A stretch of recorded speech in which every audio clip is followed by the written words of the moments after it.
Steel 36,000 रुपये ton होतं, आता स्टील झालं 60,000 रुपये टन. घ्या ऍक्च्युअली. हा कमळाबाई घ्या कमळाबाई.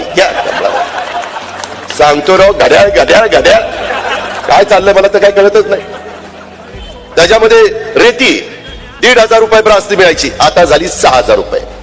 घ्या कमळाबाई. त्याच्यामध्ये दुचाकी 50,000ला मिळायची, आता झाली 90,000ला.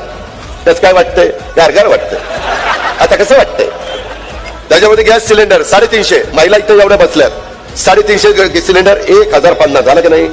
तिप्पट वाढला. कसं आता स्वयंपाक करताना कसं बरं वाटतंय का?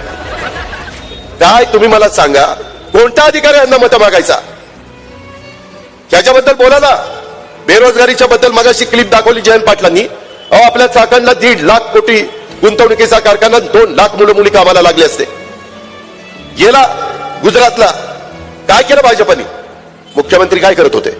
उपमुख्यमंत्री काय करत होते? त्यांचं काम नाही. कित्येक प्रकल्प चाललेले, त्याच्याबद्दल बोलायला तयार नाही.